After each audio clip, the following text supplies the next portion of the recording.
皆さんこんにちは。いつもご視聴ありがとうございます。今回は超絶イケメン美人ではないけれどなぜかかっこよく美しく見えてしまう味のある俳優をご紹介していきます。かなり主観になってしまいますがご了承ください。このチャンネルでは登録者数1000人を目指して頑張っています。気に入っていただけましたらチャンネル登録もよろしくお願いします。それでは行きましょう。まず最初にご紹介するのは現在Netflixで配信中の隠し味にはロマンスで主演のカン・ハヌルです。この方は本当にいい味を出しています。最初に素敵だと感じたのは2019年コン・ヒョジンと共演した椿の花の咲く頃でした。一途に恋心を寄せる警察官役がとても魅力的でした。気になり始め次に見たのが2017年のサスペンススリラー映画記憶の夜だったのですが、いや演技が上手すぎて一気にファンになりました。好き嫌いはあるかと思いますがこの作品を見ていない方にはおすすめです。その他未戦では癖のあるインターン役が本当に嫌味な感じで作品によりここまで色を変えられるのか驚きです。カン・ハヌルは生年月日1990年2月21日35歳。出身大学中央大学演劇学科。身長体重 182cm 67kg。血液型 B 型。演劇俳優だった両親の影響もあり表舞台に興味があったというカン・ハヌルは舞台俳優出身で高校から地元プサンを離れ上京したため両親の負担を考慮し学費だけは自分で払おうと学生時代はコンビニやガソリンスタンド、飲食店など数多くのアルバイトを経験。明るく低姿勢な人柄からいい人だというエピソードが絶えず共演する俳優たちからは美談製造機とも言われているそうです。このことについて本人は私はそんなに善良な人間ではありませんと否定しながらも礼儀を守り楽しく過ごそうということは大切にしていると発言しています。きちんとした人柄がわかる話ですね。次にご紹介するのはクギョハンです。 DP 脱走兵捜査官で最初はコミカルな感じでかっこよく見えなかったのですが回を追うごとにどんどん引き込まれて最後には魅力の塊に見えすっかりファンになっていました。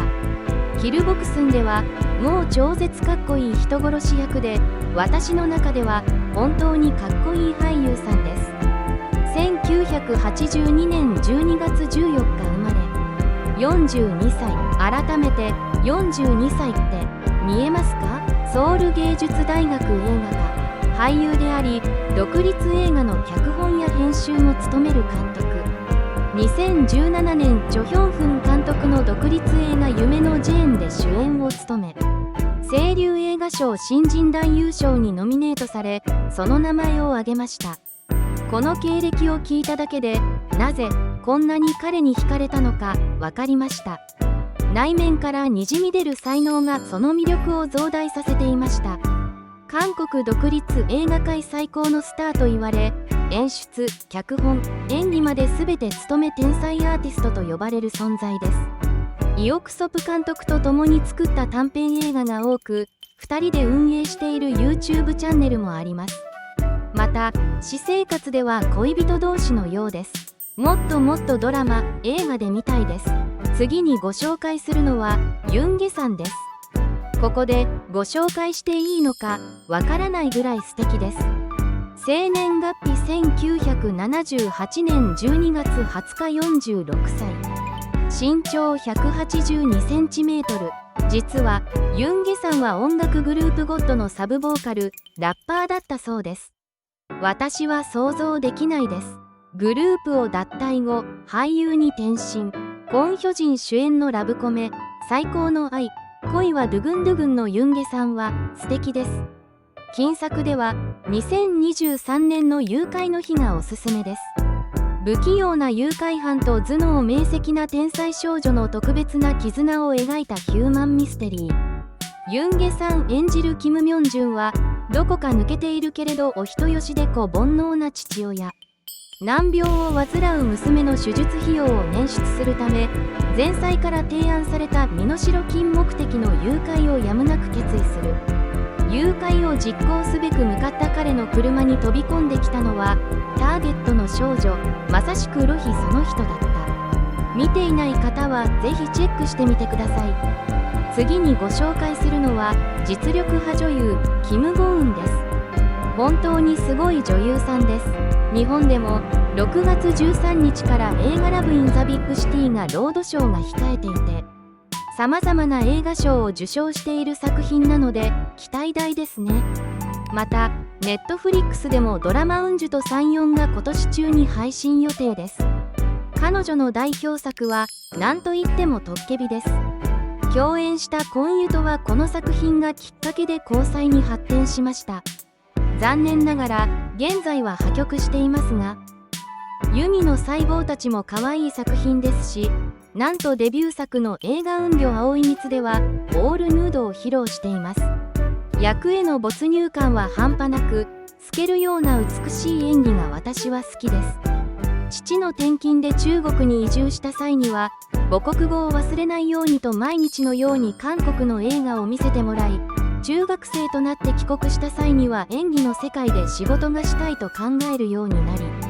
成長してもその考えは変わらずに勉強を続けて、大学も演劇の国立大学韓国芸術総合学校演劇院に進学。卒業する前には女優としての確固たる下地が出来上がっていたそうです。キム・ゴウンはデビュー作品ですでにその高い演技力を評価されて、業界内では期待の新人となっており、この作品以降多くの有力な監督に声をかけられる女優になりました。性格はかなりの人見知りで、撮影現場でなかなか共演者に話しかけられないそうです。優しい人柄で保護犬を引き取っていて、愛犬の病気が分かり、さらに愛情を注いでいるそうです。最後のご紹介となるのはパク・ボヨンです。可愛らしい印象が強い彼女ですが、演技には目を見張るものがあります。力の強い女ドボンスンでは、小さな体で超絶力持ちな能力を持つ役をコミカルに演じ、パク・ヒョンシクとのやり取りが報復絶倒でした。そうかと思えば、今日もあなたに太陽を精神科ナースのダイアリーでは、精神病棟で働くナースを繊細にシリアスに演じました。そんな彼女を見ているとやはりとても美しく感じます。